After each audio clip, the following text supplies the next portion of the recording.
Eu sou o pastor Leandro. Já dá para fazer uma dupla, né? Leandro e Leonardo. Só que eu não canto nada. Nada. Eu sou tão desafinado que eu sou o único que desafina falando. Mas sou pai de 4 filhos.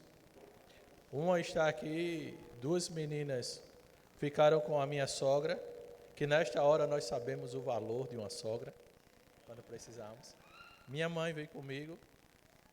E o meu filho hoje disse que estava a trabalho. É uma honra estar aqui. Deixo um abraço da Igreja Betel lá em Sapé. O pastor foi a bênção lá conosco. E eu sei que vocês têm um grande privilégio de ter um pastor e um pregador como ele. Mas sabemos que Deus é aquele que é todo poderoso e eu confio nele. E espero que Deus esteja me usando hoje para falar a vocês. E queria fazer um convite para que vocês abram a Bíblia em Lucas capítulo 2. Enquanto vocês estão abrindo a Bíblia, eu peço que vocês deixem ela aberta. Mas imagine um pouco comigo, se aqueles que são pais ou que sabem a este momento, se você pudesse, meus irmãos, pode ficar sentado, depois nós vamos ficar de pé, só um momentinho. Imagine se você pudesse agora imaginar como seria o quarto do seu filho. Se você pudesse escolher onde seu filho ia nascer. Provavelmente nós escolheríamos o melhor hospital que o dinheiro pudesse comprar. Imagina agora a gente escolhendo a mobília do quarto dos nossos filhos. Escolheríamos a melhor mobília que o dinheiro pode comprar. Porque é assim que nós agimos. Imagine agora você tendo todo o poder, você é o todo-poderoso agora. E você tem um filho, você vai escolhendo o seu filho vai nascer. A gente olharia, meus irmãos, para os hospitais menores, esse não. Eu vou escolher o hospital maior. Eu vou escolher o melhor médico, eu vou escolher o melhor local. E qualquer coisa que saísse do controle naquele momento, provavelmente nós ficaríamos desesperados. E depois que o dinheiro não pudesse comprar as coisas, depois que as coisas saíssem um pouco do controle, talvez nós olhássemos para o céu e perguntasse a Deus o que é que nós fizemos de errado. Eu quero lhe convidar agora para ler esse texto. Vamos ficar de pé. E digo a você, a manjedoura não foi um acidente de percurso. São poucos versos do capítulo 2 do Evangelho de Lucas, do verso 1 ao verso 7. Eu percebo que a minha versão, a NVI, a dos irmãos, talvez seja um pouco diferente, mas a Bíblia diz assim, olha, naqueles dias, César Augusto publicou um decreto ordenando um recenseamento de todo o Império Romano. Este foi o primeiro recenseamento feito quando Quirino era governador da Síria. E todos iam para a cidade natal a fim de se alistar-se. Assim, José também foi da cidade de Nazaré, da Galiléia, para a Judéia, para Belém, cidade de Davi, porque pertencia à casa e à linhagem de Davi. Ele foi a fim de alistar-se com Maria, que lhe estava prometida em casamento e esperava um filho, enquanto estava lá. Chegou o tempo de nascer o bebê, e ela deu à luz o seu primogênito, envolvendo em panos e o colocou numa manjedoura, porque não havia lugar para eles na hospedaria. Amém, meus irmãos? Vamos orar, concordando com a oração que o pastor fez, só pedindo a Deus que fala ao nosso coração. Soberano Deus, eterno Pai, Tu sabes, ó Deus, que nós somos totalmente dependentes do Senhor. A Tua palavra é mais uma vez lida, ó Deus, e precisamos do Teu Espírito, que ilumina a nossa mente, para que possamos compreender estas verdades. Em nome de Jesus, amém. Podeis sentar, meus irmãos? Estamos diante do Evangelho escrito pelo médico Lucas. Acreditamos que é o único escritor do Novo Testamento que não era judeu, companheiro fiel de Paulo. Em algumas das viagens, quando muitos abandonaram a Paulo, Lucas foi aquele que nunca abandonou. E o seu evangelho, meus irmãos, é aquele que nós logo descobrimos qual o motivo dele ter escrito. Ele vai logo nos contar nos primeiros versos, que muitos já tinham feito alguns escritos, mas ele propõe a fazer uma narrativa dos fatos que tinham acontecido para que aqueles que lessem soubessem que era verdade. Apesar dele nos dizer que quem ele escrevia era Teófilo. Ele escreve o evangelho para aquele Teófilo, para que ele saiba, quando esteja lendo, que esses fatos são verdadeiros. E conhecemos também o Jesus homens, esse Jesus que se encarnou e veio. Lucas, ele começa relatando o nascimento de João Batista. Se você entender, olhar comigo um pouco, a profecia ou a revelação de dois meninos que nascem, João e Jesus. Maria, meus irmãos, vai visitar Isabel, e lá Isabel grávida tem todo aquele momento ao qual o filho se alegra no seu ventre. Maria volta para o seu prometido, para José, e vai nos dizer do verso 1 que aí um imperador faz um decreto de um recenseamento. Mas eu digo a você esta noite, meus irmãos, Deus, ele é soberano sobre a história. Deus, ele governa toda a história, e toda a história vai ser concluída para a glória de Deus. E eu posso descansar no Deus soberano, confiando na história que ele tem para a minha vida. Deus, ele é todo poderoso. Nada, meus irmãos, nada saiu do controle de Deus. E eu posso confiar no possível e no impossível no Deus que nós servimos. Nada foge no controle de Deus. Esse texto que nós lemos, eu quero tirar 3 lições para que possamos aprender a confiar no Deus que é todo poderoso, ou no Deus que é soberano. Esse texto, meus irmãos, vai primeiro nos ensinar a soberania de Deus sobre os homens. Os primeiros versos que nós lemos vai dizer que o imperador, ele faz um recenseamento para que todo o Império Romano pudesse se alistar. Todo mundo pudesse ir lá se alistar. E eu quero que você imagine comigo algo. Imagine, meus irmãos, Maria chegando de viagem, José e Maria se preparando para ter o filho, ele sonhando como deveria ser, como era, porque ele recebeu do anjo, olha, vai, recebe Maria, porque o que dela é gerado pelo Espírito Santo. Maria também recebe do anjo que o que ela vai gerar, o filho que ela vai gerar, é de Deus. E eu fico imaginando os dois sonhando, como é que vai ser o quarto do menino, como eles iam fazer.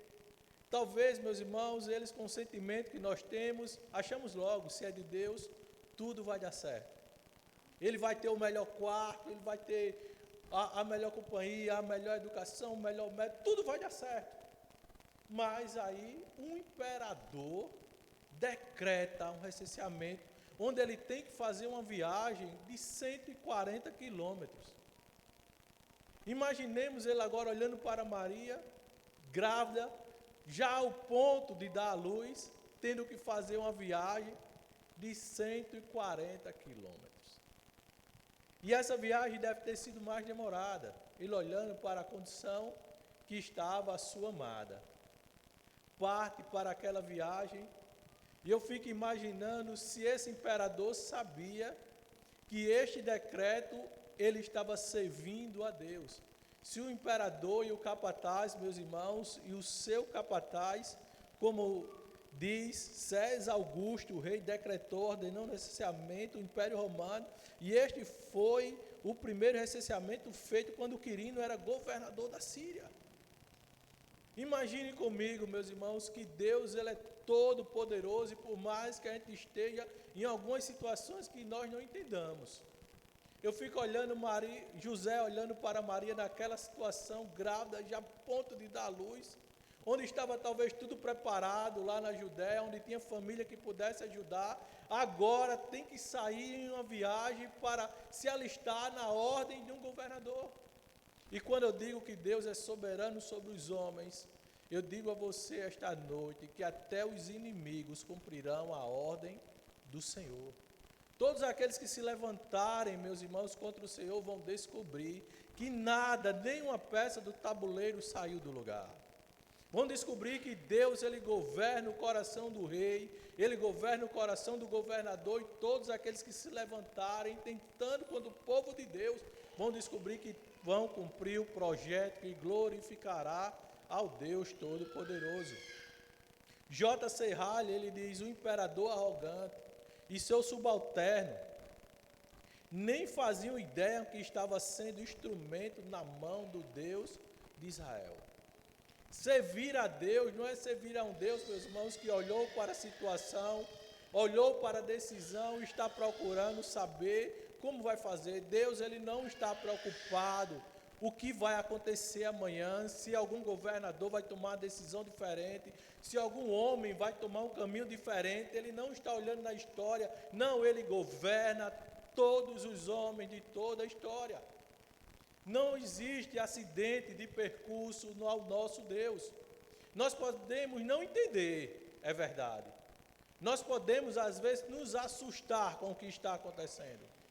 Todo mundo foi pego de surpresa o ano retrasado com o que aconteceu no nosso meio.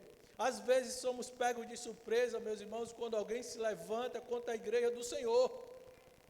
Mas nessa narrativa de Lucas vai dizer que o Deus que governa a história nunca deixou de governar. Até os imperadores, quando tomam as suas decisões, eles tomam, meus irmãos, e tudo vai glorificar ao Senhor.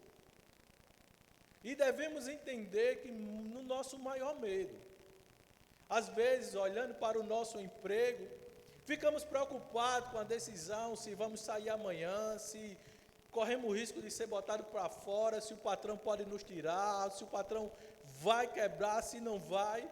Mas eu digo a você, descanse no Senhor, porque toda decisão do empresário está na mão do Deus Todo-Poderoso. O homem, ele é responsável pelos seus atos, mas o Deus soberano governa todos os atos dos homens. O livro de Provérbios já diz que assim como o leito do rio, como o rio corre no seu leito, o coração do homem ou do rei está na mão do Senhor. Nada foge do controle.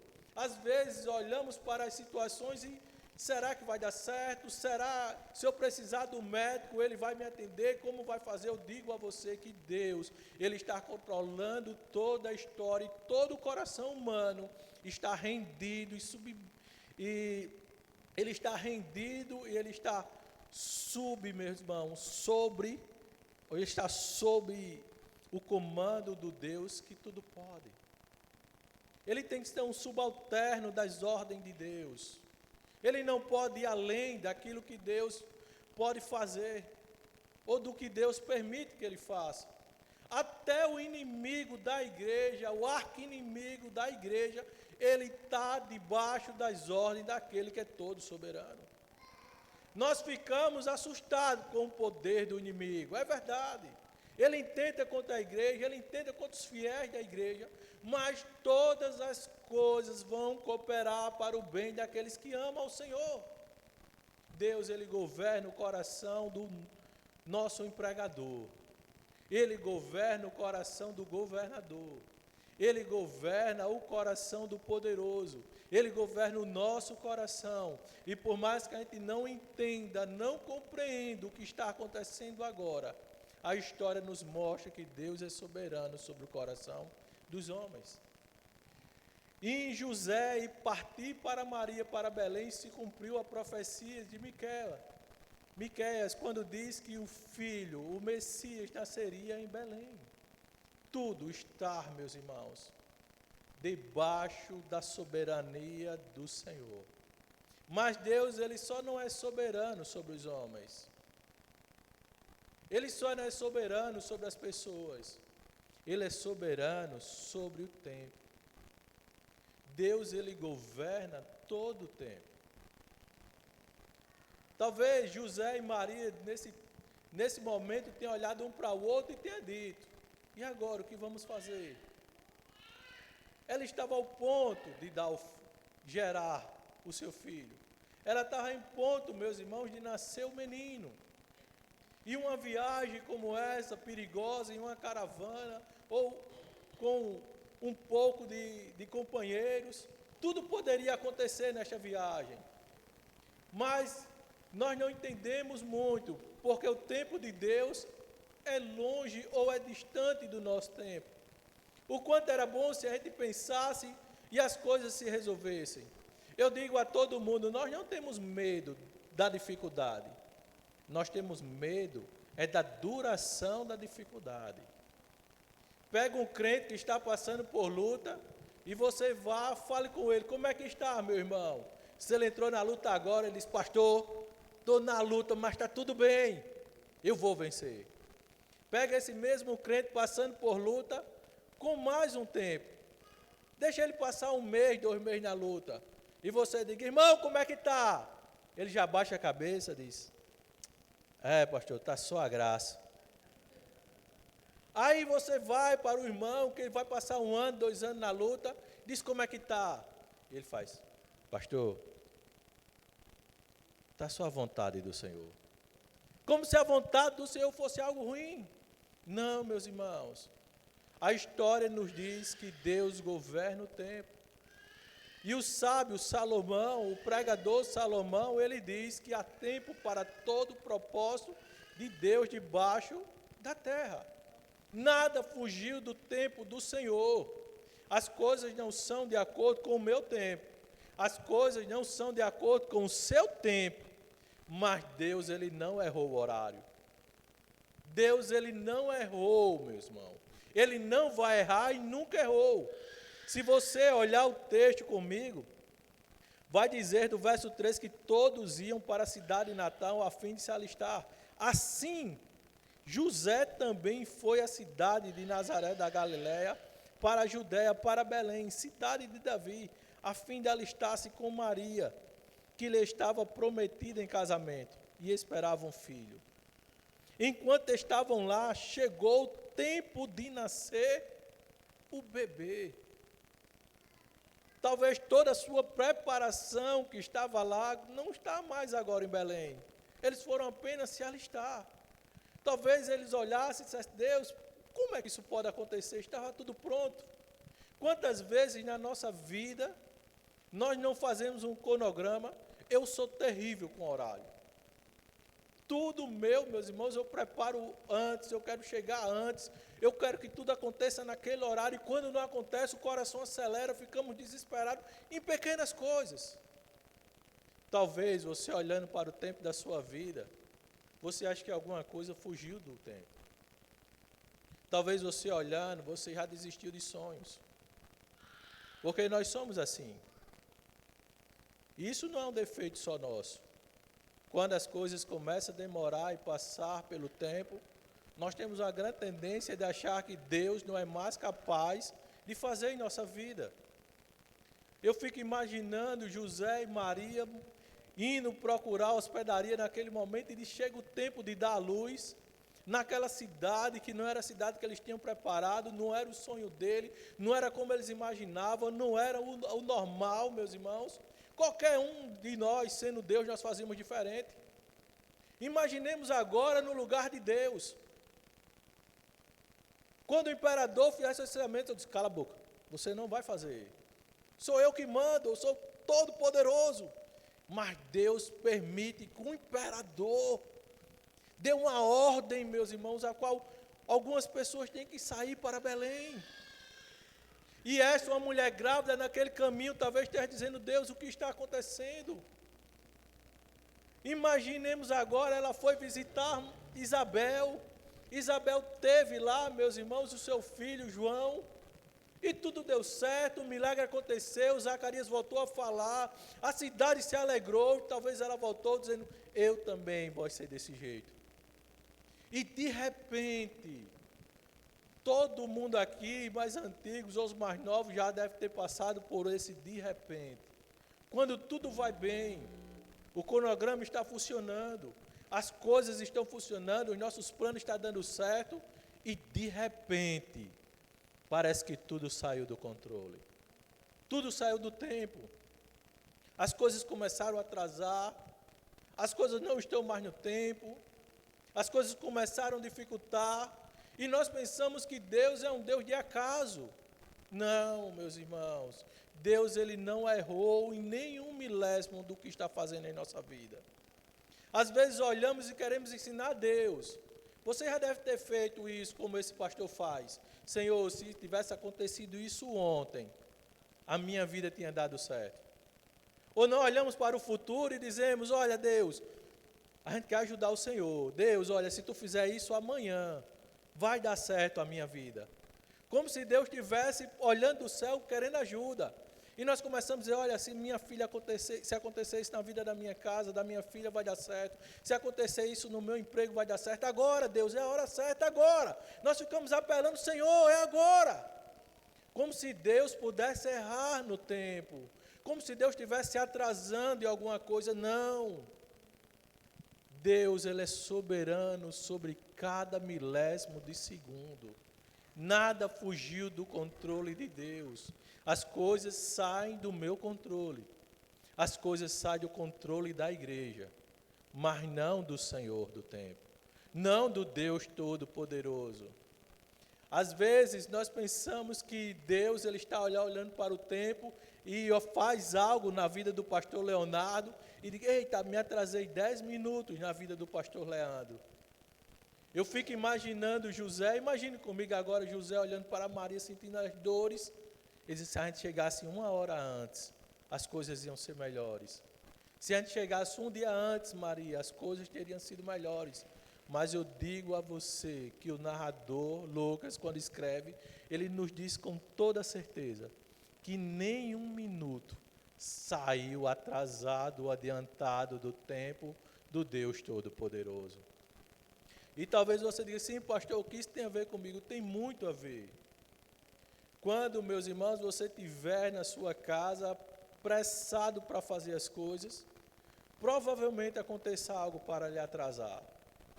Quando o pneu fura do carro e você fica logo aperreado. Mas eu tinha que chegar naquele horário, vai dar errado. Não, nada está saindo do controle de Deus. Quando o pneu furar do seu carro, olhe e diga assim, Deus está me livrando de alguma coisa, eu não sei. Porque para Deus eu não perco o tempo do Senhor. Provavelmente os varões daqui têm mulheres que gostam de se arrumar mais um pouco. Porque o homem é fácil demais. O homem parece que ele passa por algo, já bota a blusa, a calça, e olha para a mulher e faz, estou pronto. E está lá a mulher, cheia de menina, arrumando, fazendo. Você, por que tu demora tanto? Meus irmãos, nada saiu do controle do nosso Deus. Deus ele tem um momento certo para cada detalhe. Se você entregou sua vida ao Senhor, descanse no Deus que tem a hora certa de agir na nossa vida. Algumas mulheres talvez possam dizer, eu oro por meu marido tanto tempo, e algumas já desistem até de orar. Não, não pare de orar. Porque o Deus Todo-Poderoso, se Ele quisesse converter o coração do seu marido agora, nada podia deter. Se Deus quisesse, meus irmãos, mudar a nossa vida agora, nesse instante, nada pode deter. Deus pode dar o emprego que Ele quer, Ele pode abrir a porta que Ele quer, Ele pode fazer do jeito que Ele quer, no tempo que Ele quer. Mas nós precisamos entender que é no tempo do Senhor, não é no seu tempo. Talvez você diga, pastor, por que Deus não converteu meu marido ainda? Eu vou dizer a você que no tempo oportuno, no tempo a qual o nome dele vai ser glorificado, nada pode impedir dele fazer. Nada pode impedir que Deus faça nada. Eu passei 9 anos orando para Deus fazer algo em minha vida. Até que eu cheguei a um tempo e disse, olha Deus, eu estou errado. Eu acho que eu sou louco. Isso não é mais para mim. Quando, meus irmãos, Deus fez, foi tão grande que Deus fazendo, eu dizendo, não é para mim não, passou tempo demais. E foi necessário um não cristão. Quando eu digo não cristão, não é um evangélico protestante. Alguém que não tem uma vida de fé em Deus. Ele olhou para mim e disse, você não está ouvindo o que eu estou falando, não? E eu dizia a ele, não, mas ninguém mexe, faz tempo demais que ele está lá. Ninguém consegue lá. E ele disse, eu vou dizer pela última vez, viu? Meus irmãos, Deus, ele não errou no processo do tempo. E Maria chegar lá naquele momento não foi um erro de cronologia. O que aconteceu da viagem ficar mais demorada não foi um erro do tempo do Senhor. Deus, ele não está errando na sua vida. O seu filho tem um tempo de Deus agir no coração dele. Tem um tempo de Deus agir na nossa casa. Tem um tempo de Deus agir no nosso trabalho. Se conforte, olhe para os céus e entenda que aquele que está no céu, no seu trono, é maior do que todas as coisas.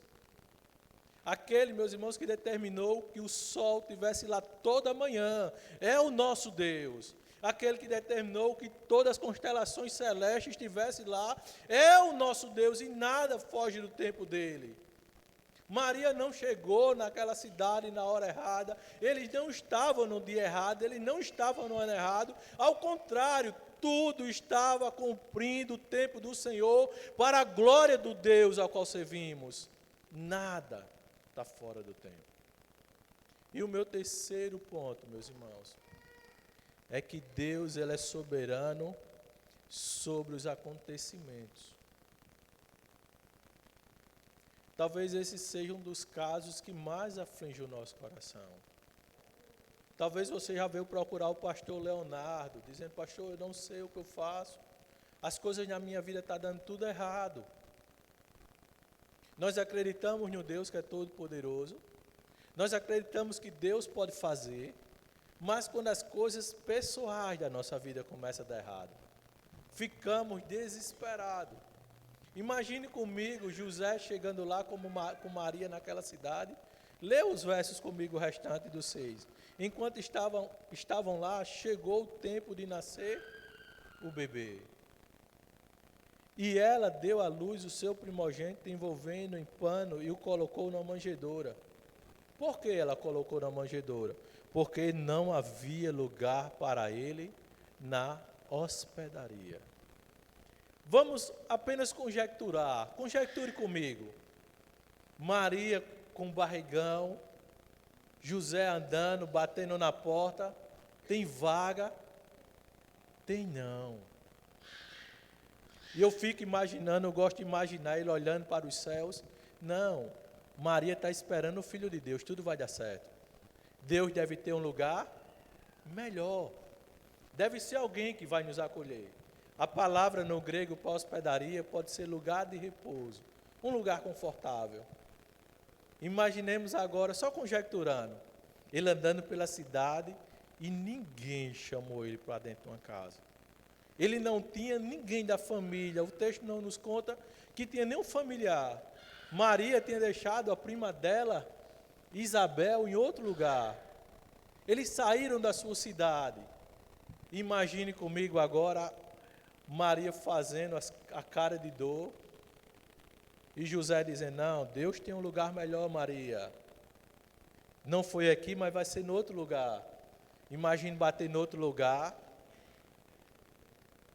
Não, Maria, é o Filho de Deus, Ele é poderoso, vamos para outro lugar. Deus, ele não errou, a manjedoura não foi um acidente de percurso. Todos os acontecimentos estão no controle do Deus que é soberano. As coisas não acontecem como eu quero e da maneira que eu quero. Eu fico olhando José chegando naquela manjedoura, e o texto nos diz que ela deu à luz o seu primogênito, não o seu unigênito, como a igreja católica gosta de dizer que ela teve virgem e não teve mais filho. Mas o texto é bem claro, os evangelhos. Jesus teve outros irmãos, nascidos de José e de Maria. Mas eu fico olhando, imagine comigo agora, naquela manjedoura com alguns animais. E a manjedoura, meus irmãos, não é bem com aquele presépio que a gente vê, mas era uma gruta onde tinha um buraco feito na pedra, escavado na pedra, para que os animais pudessem comer. E alguns textos nós tem um artigo acompanhando a palavra para a manjedoura, acreditamos que só tinha ela. Não tinha várias manjedouras, só tinha aquela. Imagina agora Maria com o menino em seus braços, e a Bíblia diz que ela envolveu o menino em um pano. Era costume daquela época. Vamos entender que não tinha os pré-natais, não tinha um hospital.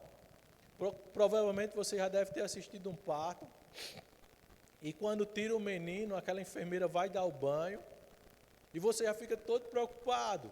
Você é pai, quem é de primeira viagem olha assim, ela pega o seu menino lá de todo jeito, lava, coloca no lugar confortável, e de repente, pastor, tem aquela roupinha que você faz para o menino, ou para a menina. Se for menina, você veste de princesa, se for menino, você traz aquela roupinha de marinheiro, bem bonito, e você olha, está no berço, que não é ainda o seu que você comprou, mas já está lá no lugar confortável.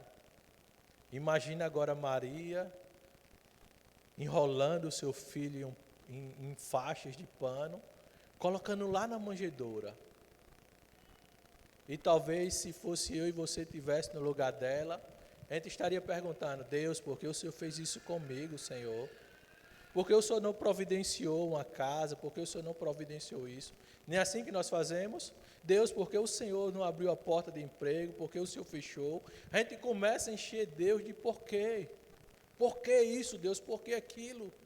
Porque nós achamos que a vida boa é aquela que desenhamos, é aquela que queremos. Deus tem que fazer o que eu desejo. Mas esse texto me mostra que Deus é soberano sobre os acontecimentos. E mesmo em meio a acontecimento que eu não consigo entender e compreender, eu posso levar o meu coração ao Deus Todo-Poderoso e descansar no Senhor. Escute, meus irmãos, ela deu à luz ao seu primogênito, envolveu em panos e colocou na manjedoura. Nada saiu fora do controle de Deus. A hospedaria que estava lotada não saiu do controle de Deus. Paulo vai dizer nas suas cartas que Jesus nasceu, meus irmãos, na manjedoura. Era plano do Senhor. O que eu quero que você entenda esta noite é que às vezes a nossa vida está parecendo que estamos no olho do redemoinho. E olhamos para Deus e pensamos em perguntar porquê de muitas coisas.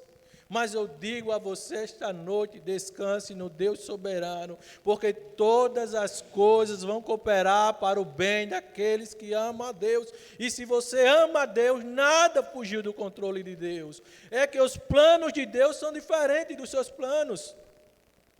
A manjedoura não foi um acidente de percurso. Você já deve ter passado por um momento como esse. Você já deve ter se desesperado em um ato. Algo está acontecendo na sua vida e você não sabe por quê. Você não sabe como resolver. E você está desesperado achando que Deus abandonou, que Deus não sabe como resolver. E naquele momento de desespero, você pede ajuda a um, pede ajuda a outro. Ninguém consegue lhe ajudar. Mas você olhando para trás agora, você diz: Deus nunca deixou de ser bom para comigo. Ele nunca falhou, nem nunca vai falhar. Ele não falha, meus irmãos.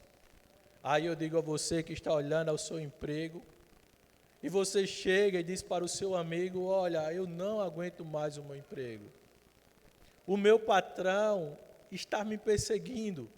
E eu digo a você: confie no Senhor, porque o coração do seu patrão está debaixo da soberania do Senhor. E talvez você diga: eu não aguento mais, pastor, é muitos anos de luta. Eu digo a você essa noite: descanse no Senhor, porque até o tempo de agir está diante do Senhor.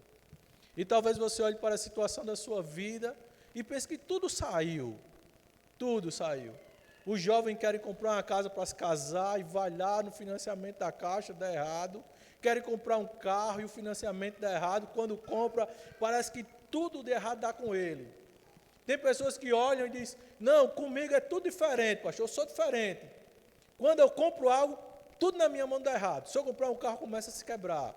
Se eu compro uma moto, começa a dar errado. Comigo tudo dá errado. Não, meus irmãos.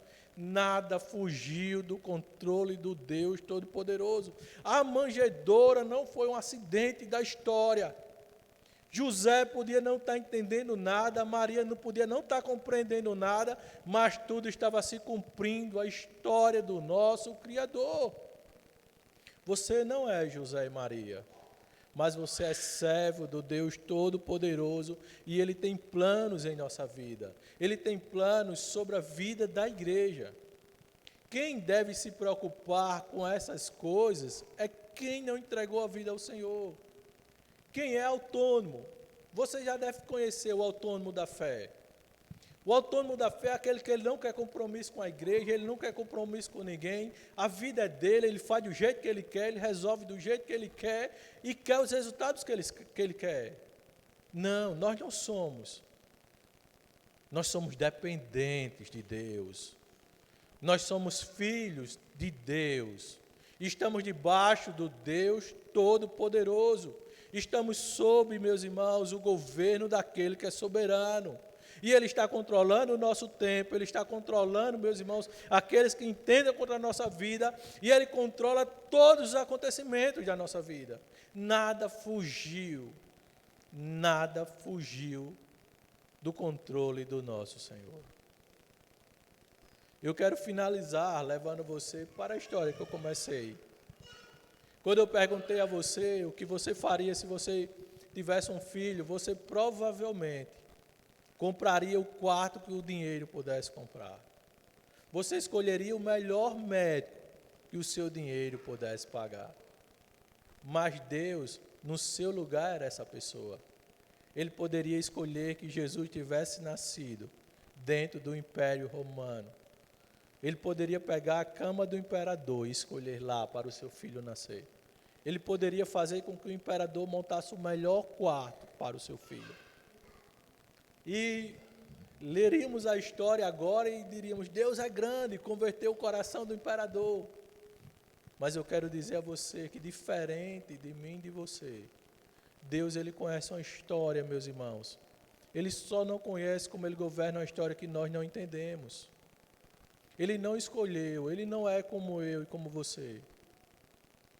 A manjedoura não foi o pior quarto, foi o melhor quarto para o seu filho. Aquela hora não era a hora errada para Maria, foi a melhor hora, porque foi escolhida por Deus.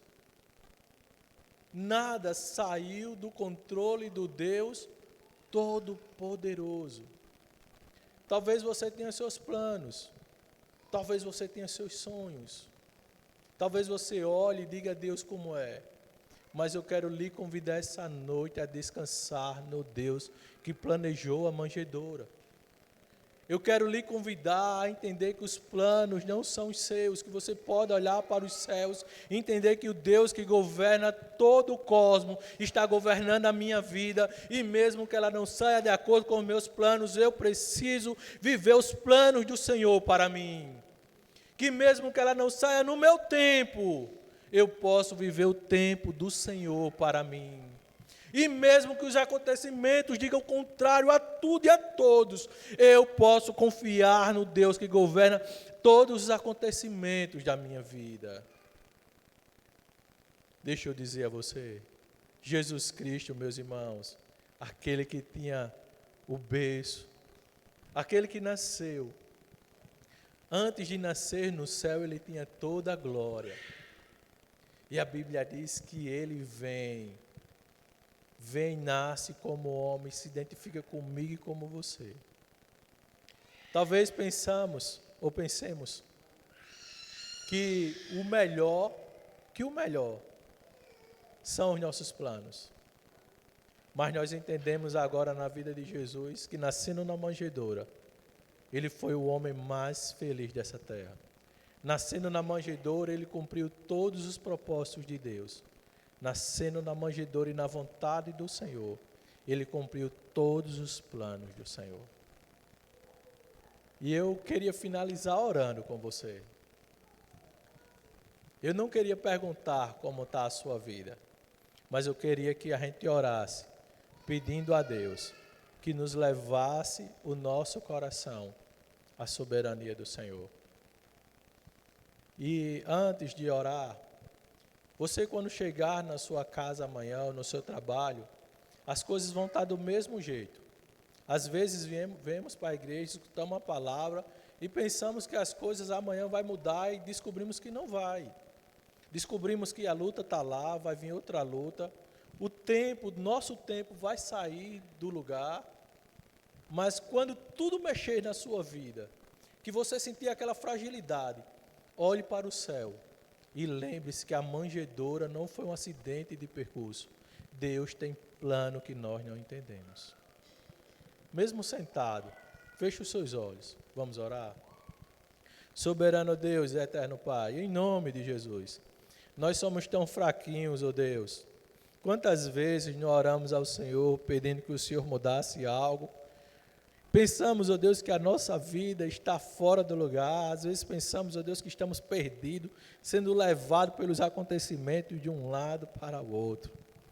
Mas oramos e pedimos ao Senhor, Deus, faz o nosso coração descansar no Deus que tudo pode, no Deus que tem planos que nós não entendemos, no Deus que não falha no seu tempo, no Deus que é soberano sobre todos os acontecimentos. Oh Deus, eu oro pela Tua igreja, Deus, que possamos encontrar descanso e refrigério no Senhor, que possamos, oh Deus, crer no Senhor, além do que os nossos olhos veem, oh Deus. Os nossos olhos às vezes conseguem ver só o acontecimento, mas leva, Deus, o nosso espírito a descansar no Deus que controla todos os acontecimentos, oh Deus. Nos faz crer no possível e no impossível no Senhor. Nos faz crer no tempo do Senhor. Em nome de Jesus.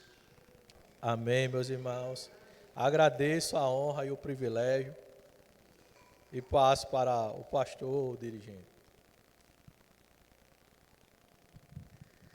Glória a Deus, o nosso Deus é soberano sobre todas as coisas, nada acontece por acaso. Que você tenha ouvido nessa noite a voz do Senhor. Vamos ficar de pé? Vamos orar, encerrando o momento de culto. Depois da oração, os irmãos se assentem, nós estaremos com os avisos. Meu Deus, nós te louvamos, Senhor, porque a Tua palavra nos mostra que o Senhor está no controle da história. Que Deus, naquilo que julgamos, muitas vezes ser coisas tão simples, tão pequenas, o Senhor está ali agindo para cumprir a Tua boa e soberana vontade. Meu Deus, que nós entendamos isso em nossa vida. Às vezes estamos fazendo planos grandes e o Senhor está fazendo, Deus, com que a coisa seja tão pequena para nós, mas grande aos Teus olhos. E eu te peço que no decorrer dessa semana, meu Pai, aquilo que nós ouvimos aqui, Pai, possa nos orientar e que possamos confiar no Senhor que está no controle da nossa família, do nosso trabalho, daquilo, Senhor, que iremos fazer. Não deixe o nosso coração duvidar, aumenta a nossa fé, para que possamos viver com a certeza de que o Senhor está nos governando em tudo o que nos acontece, até mesmo o mal que nos acontece, seja com a Tua igreja, seja com o Teu povo. Recebe nessa noite a nossa adoração, o nosso culto a Ti.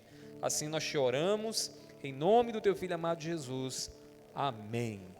Que a graça do nosso Senhor Jesus Cristo, o amor de Deus e a comunhão do Espírito Santo estejam sobre todos, hoje e para